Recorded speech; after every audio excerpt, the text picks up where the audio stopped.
မင်္ဂလာပါရှင်ပြန်ကြားရေးနှင့်ပြည်သူ့စစ်ဆင်ရေးဦးစီးဌာနလူထုအခြေပြုဗဟိုဌာန Community Center တောင်ကြီးမှာအသိပညာပေးတော်ရှုံများရိုက်ကူးထုတ်လွှင့်ပေးလျက်ရှိရာဒီကနေ့မှာတော့အပူဓာတ်အန္တရာယ်ကျွတ်တေကာကွယ်ရေးအသိပညာပေးတော်ရှုံရိုက်ကူးထုတ်လွှင့်ပေးသွားမှာဖြစ်ပါတယ်ရှင်ကျမကတော့ပြန်ကြားရေးနှင့်ပြည်သူ့စစ်ဆင်ရေးဦးစီးဌာနတောင်ကြီးခရိုင်ရုံးတွင်တွဲဖက်တာဝန်ထမ်းဆောင်နေသောဒုတိယဦးစီးမှူးဒေါ်စန္ဒာဦးဖြစ်ပါတယ်ရှင်ဟုတ်ကဲ့ပါဆီယမကြီးဆီယမရဲ့အမည်နဲ့ယာရုလေးကိုလည်းမိတ်ဆက်ပေးပါအောင်ရှင်ဟုတ်ကဲ့ပါရှင်ကျမကတော့ပြန်ကြားရေးနဲ့ပြည်သူ့ဆက်ဆံရေးဦးစီးဌာနတောင်ကြီးခရိုင်ရုံးမှာဦးစီးအရာရှိဒေါ်တန်းတန်းညွန့်ဖြစ်ပါတယ်ရှင်ဟုတ်ကဲ့ပါရှင်နွေရာသီကလည်းရောက်ရှိလာပြီဖြစ်တဲ့အတွက်အပူဓာတ်ကာကွယ်နိုင်ရရင်လိုက်နာဆောင်ရွက်ရမယ့်အချက်လေးကိုလည်းပြပြပေးပါအောင်ရှင်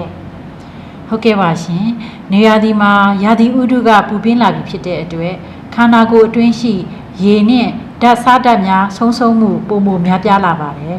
မိဘပြည်သူများအနေဖြင့်အပူဓာတ်အန္တရာယ်ကြောင့်မလိုလားအပ်တဲ့အကျိုးဆက်များမဖြစ်ပေါ်စေရေးအတွက်အပူဓာတ်ကာကွယ်ရေးအချက်များကိုလိုက်နာဆောင်ရွက်ကြဖို့လိုအပ်ပါတယ်ရှင်အပူဓာတ်ကာကွယ်နိုင်ရေးအတွက်လိုက်နာဆောင်ရွက်ရမယ့်အချက်တွေကတော့တတ်နိုင်သမျှအရေးရတဲ့နေရာမှာနေရပါမယ်မိမိအသားကိုနေအောင်ချီနဲ့ဓာတ်ရိပ်မထိတွေ့စေရအတွက်လဲပင်နဲ့ပခုံးတို့ကိုလုံခြုံတဲ့အယောင်ဖြော့သည့်ပွားပွားချောင်းချောင်းချီထည်များကိုဝတ်ဆင်ရပါမယ်မဖြစ်မနေအပြင်သွားရပါကထီအုတ်ထုတ်ဆောင်းရပါမယ်ရှင်ရေများများတောက်ဖို့လိုအပ်ပါတယ်ရှင်ဟုတ်ကဲ့ပါရှင်အပူဓာတ်ကာကွယ်နိုင်ဖို့ရာအတွက်လည်းရှောင်ကျဉ်ရမယ့်အချက်များကိုလည်းရှင်းပြပေးပါအောင်ရှင်ဟုတ်ကဲ့ပါရှင်အပူဓာတ်ကာကွယ်ရေးအတွက်ဆောင်ကျဉ်ရမယ့်အချက်တွေကတော့နေအောင်ကြည်နဲ့ဓာတ်ရိပ်ထိတွေ့ခြင်းကိုတတ်နိုင်သမျှဆောင်ကျဉ်ရပါမယ်နေပူထဲမှာပြန်လာပြီးချက်ချင်းရေချိုးခြင်းကိုလည်းဆောင်ကျဉ်ရပါမယ်ပူပြင်းတဲ့နေရာအောက်မှာအလွန်အေးတဲ့အခန်းနဲ့ကားအတွင်းသို့ချက်ချင်းဝင်ရောက်ခြင်းအလွန်အေးတဲ့အခန်းနဲ့ကားအတွင်းမှာပိုမိုခံစားရစေနိုင်ပြီးဖြစ်ပွားပါကပိုမိုပြင်းထန်စွာခံစားရနိုင်တဲ့အတွက်အရက်သေးစာတောက်သုံးခြင်းကိုလည်းဆောင်ကျဉ်ရပါမယ်ရှင်အပူဓာတ်ကြောင့်ဖြစ်ပေါ်လာနိုင်တဲ့လက္ခဏာများကိုလည်းပြောပြပေးပါအောင်ရှင်အပူဓာတ်ကြောင့်ဖြစ်ပေါ်လာနေတဲ့လက္ခဏာတွေကတော့ပင်ပန်းနှွမ်းနေခြင်း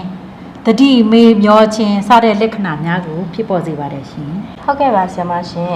အပူဓာတ်ကြောင့်ပင်ပန်းနှွမ်းနေခြင်းလက္ခဏာတွေကဘာတွေဖြစ်ပေါ်လာမလဲရှင်အပူဓာတ်ကြောင့်ပင်ပန်းနှွမ်းနေတဲ့လက္ခဏာတွေကတော့ခေါင်းမူးနှောက်ခြင်းခေါင်းကိတ်ခြင်းကြွက်တက်ခြင်းနှုံးချီပြော့ခွေခြင်းအလွန်အမင်းရေစာခြင်းခနာမငြိမ်ခြင်းခန္ဓာကိုယ်အပူချိန်မြင့်တက်ခြင်းစတဲ့လက္ခဏာတွေဖြစ်ပေါ်စေပါတယ်ရှင်ဟုတ်ကဲ့ပါဆရာမရှင်အပူဓာတ်ကြောင့်တတိလှလက္ခဏာတွေကဘာတွေများဖြစ်လာမလဲရှင်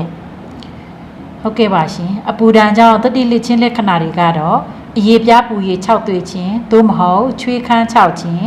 ခန္ဓာကိုယ်အပူချိန်အလွန်အကျူမြင့်တက်လာခြင်းကြောင်ကြမ်းဖြစ်ခြင်းတက်ခြင်းတတိလှခြင်းစတဲ့လက္ခဏာတွေပဲဖြစ်ပေါ်လာပါတယ်ရှင်ဟုတ်ကဲ့ပါဆရာမရှင်အပူဓာတ်ကြောင့်ပင်ပန်းနှံ့နေခြင်းလက္ခဏာခံစားရပါက